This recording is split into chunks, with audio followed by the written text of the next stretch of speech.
Y nosotros lamentamos que se haya aprobado esta ley desde el Congreso de la República, que es una medida populista, una medida realmente que quiere sacar del paso alguna acción que resuelva seguramente el interés de un sector de los maestros, pero se afecta el interés democrático, el interés de un conjunto de docentes que están concursando, pero también se pone en cuestión la imagen del maestro, porque el padre de familia que nos está viendo posiblemente están pensando, como tú decías, desde la opinión de la ministra, que los que están trabajando en su condición de contratados son Son los los peores. peores, claro, Y porque cuando eso es lo que no dice la es ministra. Elio Ocaña, decano del Colegio de Profesores del Perú, se encuentra con nosotros en la comunicación. Profesor Ocaña, buenos días. Buenos días, Pedro. Gracias por esta entrevista. ¿Usted está de acuerdo también con la observación de esta norma de nombramiento automático para docentes que tengan 3 años acumulados o 3 años consecutivos bajo modalidad de contrato? Hay varias razones para analizar y tener una idea final sobre esto, mi estimado Pedro. En principio, es una norma aprobada de un momento a otro, sin mayor debate, sin mayor análisis, sin mayor perspectiva. Es más, se aprueba cuando estamos en medio de un proceso de concurso de nombramiento. Y por tanto, eso interrumpe todo un proceso organizado y planificado por el Ministerio de Educación, que no porque lo hace el Ministerio es lo correcto, pero sin embargo, es un proceso que permite que miles de maestros y maestras tengan la posibilidad de participar en equidad de condiciones para ganar una plaza determinada y tener estabilidad. Yo quiero un poco, profesor Ocaña, yo quiero un poco tomar lo que se está mencionando, el tema del nombramiento docente, y parafraseando lo que dice la ministra Márquez, no nos permite que esta norma aprobada en el Congreso, que atenta contra la meritocracia, no permite escoger a los mejores docentes para los alumnos de la educación pública. Eso me da a entender lo siguiente, que los profesores contratados que están enseñando son los peores, pero que el propio sistema lo permite. Porque si la ministra te dice que esto abre más las brechas de calidad educativa y que además no permite escoger a los mejores docentes para que sean nombrados, o sea, los peores están enseñando a nuestros hijos bajo modalidad de contrato. Es lamentable esa frase, esa forma de analizar y ver los problemas en realidad, porque nuevamente se pone en cuestión, Pedro, la imagen del docente. Se quiere hacer ver ante la opinión pública que nombrar a los contratados por este procedimiento es nombrar a la mediocridad. Y eso no es del pan todo, todo es cierto. ¿Por qué? Porque entre los nombrados, entre los contratados, están también miles de docentes que han ganado los concursos, que han pasado a la segunda etapa, que en los años anteriores también han participado en los concursos, han ganado, pero no se ganaron una plaza para su nombramiento, porque en la plaza que postularon 10, 15, 20 participantes para una plaza y por tanto uno ganó, uno bueno ganó y otros buenos que ganaron no fueron nombrados. Por tanto, con esta ley, lamentablemente desde el Congreso de la República se pone en cuestión nuevamente la imagen, la buena imagen de miles de maestros, que por supuesto digo también, no es que necesariamente el 100% puedan estar en los buenos maestros, sino también hay un porcentaje que necesita mejorar su calidad, su formación, su labor pedagógica. Por tanto, creo la manera de analizar es incorrecto desde el punto de vista que ha hecho la ministra de Educación. Nosotros como colegio de profesores siempre hemos apostado que la escuela pública debe tener los mejores maestros, debe tener los maestros más preparados, más comprometidos, pero eso tiene que pasar también por una reforma integral que garantice una formación profesional de calidad desde los institutos superiores pedagógicos, desde las universidades, que el mismo Ministerio de Educación dé la oportunidad para que los maestros se preparen, se actualicen y desarrollen y se profesionalicen. Y que el mismo Ministerio de Educación, por ejemplo, aplique las normas, las leyes que están aprobadas, que hasta hoy lamentablemente no se implementan. Por ejemplo, el reconocimiento y pago por posgrado, por maestrías, por doctorados. Miles de maestros actualmente que tienen maestrías y doctorados no son reconocidos, no son estimulados, a pesar que la ley lo dice.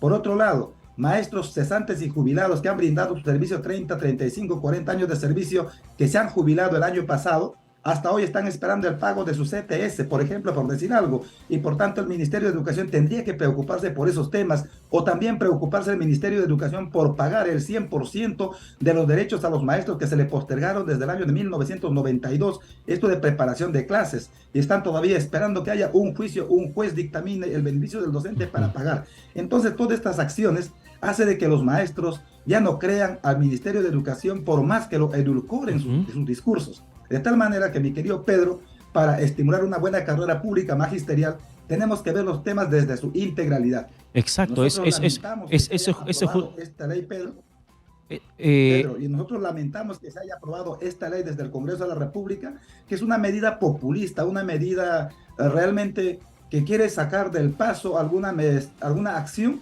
que resuelva seguramente el interés de un sector de los maestros, pero se afecta el interés democrático, el interés de un conjunto de docentes que están concursando, pero también se pone en cuestión la imagen del maestro, porque el padre de familia que nos está viendo posiblemente están pensando, como tú decías, desde la opinión de la ministra, que los que están trabajando en su condición de contratados son los peores. Claro, porque eso es lo que dice la ministra. Porque no puede ser. Sí, no puede ser, Pedro, por ejemplo, que para ser contratados sí son necesarios y que para ser nombrados son mediocres, son malos, son negativos, y por tanto creo que con esos términos se mella la imagen de los docentes. Nosotros partimos por lo distinto, la necesidad de que se respeten procesos, la necesidad que haya un concurso democrático, transparente, de calidad y además oportuno. Imagínense, desde el año 2019, van 4 años, van a pasar a 5 años, no hay nombramiento. Imagínense el año 2021, los docentes participaron del concurso y fue plagado ¿de qué? De corrupción, de filtración de pruebas. Sí. Y eso se tuvo que anular esa evaluación. ¿Y quiénes son los encargados y los responsables hasta ahora? ¿Han sido sancionados? Nada. ¿El Congreso de la República ha sido capaz de investigar a esos responsables? Nada. Pero sin embargo, están en la capacidad de entre ellos, encubrirse a esos mochasueldos, a esa gente que no tiene capacidad de tomar decisiones adecuadas, ¿no? La verdad, profesor Ocaña, esto genera también... Sin embargo, cuando se dio la norma, se dio la aprobación de esa ley, varios maestros nos llamaron a la programación exitosa felicitando al Congreso por esa decisión tomada, porque consideraban que se hacía justicia. Y ponían como referencia lo que se nos acaba de mencionar, que año tras año postulan para un nombramiento o postulaban para un nombramiento, pero lamentablemente nunca podían acceder por un tema de corrupción, del tráfico de las preguntas y las respuestas en el proceso de nombramiento. Y no porque necesariamente sean mediocres o sean malos docentes. Y hay docentes que tienen 8 años, 6 años de contratado y que merecen estabilidad laboral. Y la lógica nos lleva a esa conclusión, de que si tienes 6 años consecutivos de concursos ganados para contrato, entonces ¿por qué no te nombran? Si tienes la capacidad suficiente para adjudicarte una plaza de contrato, por currículo o por conocimiento en la prueba única nacional, tú das la talla. Entonces, ¿por qué no te nombras si tienes 6 años de contrato? El Congreso le bajó la valla a 3 años como mínimo.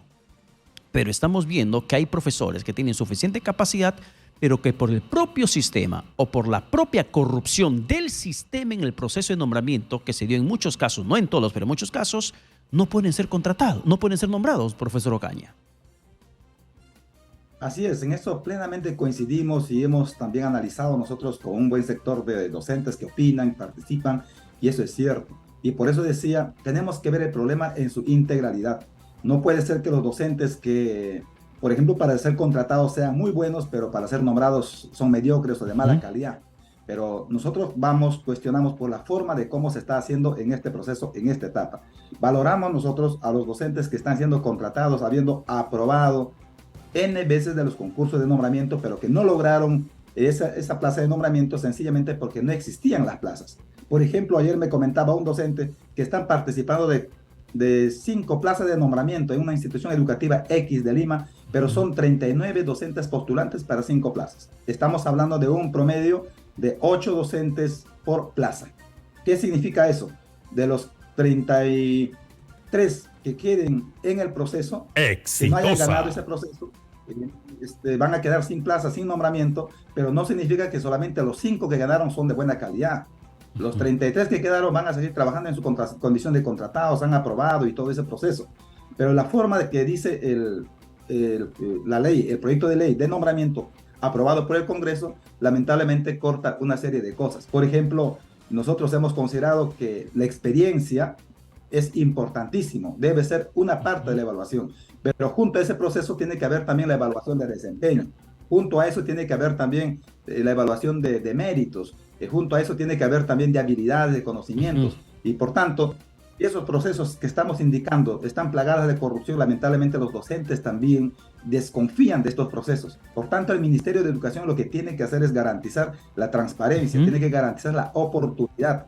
No es posible, por ejemplo, que se haya aprovechado en este año 2023 los problemas que hubo, los problemas políticos y sociales, para trasladar el concurso para el nombramiento recién a partir del 2024. Nosotros en sendos pronunciamientos habíamos expresado que estos nombramientos deben hacerse a partir del segundo semestre del año 2023. Sin embargo, desde el Ministerio determinaron que sea a partir del 2024. Y actualmente el Congreso de la República interviene en este proceso y generan otras dificultades que lamentablemente ponen o entraban este proceso y también mellan la imagen, la imagen de los buenos maestros que sí quieren concursar, que sí quieren nombrarse y que sí quieren comprometerse con la escuela pública, y que entre los contratados hay miles que efectivamente también están en ese nivel. Yo conozco docentes contratados con 25, 30 años de servicio que no se nombran, no es porque no son incapaces o no tienen la talla, sino sencillamente porque no hay plazas vacantes que les permitan nombrarse. Exactamente. Entonces, ¿qué tendría que hacer el gobierno? Lejos de criticar o lejos de menoscabar la imagen de los docentes que han sido contratados.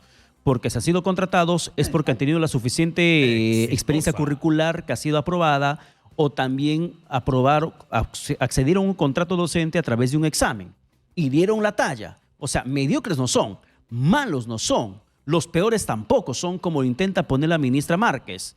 ¿Qué tendría que hacer la ministra lejos de esa frase denigrante sobre los docentes contratados?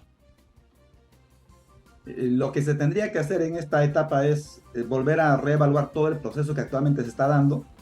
Se considera, por ejemplo, que en este proceso de evaluación el tiempo de servicio es uno de los ítems de evaluación y de puntaje, y por otro lado es en buena cuenta garantizar que las plazas que están siendo contratadas sean totales, porque se considera que habían 80,000 plazas, luego se dijo 87,000, actualmente para el 2024 no debe bajar de los 95,000 plazas, pero hay la obligación de revisar, de repasar con los actores principales, donde participen, por ejemplo, el Consejo Nacional de Educación, el gremio sindical, el colegio de profesores, las universidades, igualmente las entidades privadas, para garantizar que los educadores tengan mejor tratados, mejor atendidos en este proceso de concurso. Y además, la ley dice, Pedro, que el nombramiento se efectuará una vez publicada la ley, es decir, reglamentada después de los 60 días, en un tiempo determinado, podría ser, por ejemplo, septiembre u octubre, pero la misma ley, ¿qué es lo que nos dice? Nos indica que culminado ese proceso de nombramiento, se pasará, dice la ley, se pasará a un nuevo concurso nacional de nombramiento, donde participen todos aquellos que no tengan el requisito. ¿Qué nos está diciendo del Congreso? En buena cuenta, nos estaría diciendo que este proceso que está en curso tendría que anularse, tendría que quedar en stand-by. Y entonces yo creo que todo ese proyecto de ley aprobado ahí en el Congreso me parece que es inadecuado, totalmente inadecuado, controversial, y genera más dificultades y problemas en el país. Lo que de buena intención quisieron hacer, lo hicieron mal. Complican más el escenario. Había una buena intención, pero no ha sido la manera de dar esa norma, porque complica mucho más el escenario de los docentes, como usted me lo menciona, profesor Ocaña. Entonces, ¿a dónde vamos como educación? ¿Qué es lo que estamos generando como formación académica en nuestros hijos? Nosotros hemos considerado que hay una necesidad de preocuparnos por una educación de calidad, adecuadamente financiada, adecuadamente llevada, atendida, con varios temas. Uno tiene que ver con la reforma curricular, tiene que ver con una reforma de la formación docente en el país, tiene que ver con la acreditación de institutos formadores de los maestros, tiene que ver también con la creación de más plazas en las zonas más alejadas del país, con programas de capacitación y actualización para los docentes y un incentivo para los educadores que trabajan en lugares muy distantes. Un tema fundamental, la recuperación de la jornada laboral completa, que signifique que los estudiantes no solo tengan más horas de permanencia en la escuela, sino también tengan la oportunidad de vincular la formación humanista, científica, teórica, también con la formación práctica para el trabajo, vinculado al mundo del trabajo y la producción. Esos temas que son tan importantes, que en un tiempo se estuvo trabajando con el bachillerato, hay una necesidad de discutirla. porque no podemos seguir siendo una escuela que solamente forma a los estudiantes en conocimientos, en habilidades, pero está muy lejos o muy desvinculado del mundo de la producción, del mundo del trabajo, del mundo de la creatividad. Creo que es tiempo que nuestras escuelas tengan también un nivel de autonomía, tengan un nivel de espacios para tomar sus propias decisiones, que los proyectos educativos regionales, por ejemplo, funcionen en el marco del proyecto educativo nacional. Actualmente tenemos un proyecto educativo nacional aprobado en 2036, donde uno de los objetivos es el desarrollo de la ciudadanía plena. Pero ¿qué se está haciendo actualmente? ¿Qué se hace? Lamentablemente no hay esa voluntad para implementar ese proyecto educativo nacional, que tiene que ver, entre otros aspectos ya indicados, tiene que ver también con el financiamiento, tiene que ver con un programa de acompañamiento y capacitación a los educadores, tiene que ver con programas de alimentación a nuestros niños y niñas. Por ejemplo, 43% promedio de nuestros niños que sufren de anemia, que sufren de hambre, pero somos el primer país que en producción de alimentos, somos los ganadores de concursos, de restaurantes, pero nuestra población de un alto porcentaje, ¿no?, sin un nivel de alimentación adecuada. Estamos en ese nivel. Qué realidad bastante paradójica.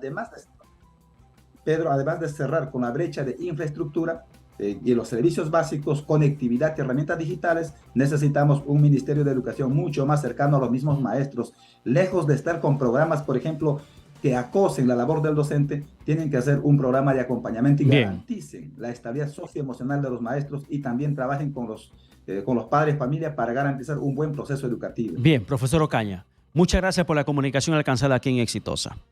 Que tenga buen día. Ha sido Elio Ocaña, decano nacional del Colegio de Profesores del Perú, conversado con nosotros, y gran parte de lo que dijo es competencia netamente del gobierno. No depende de una ley.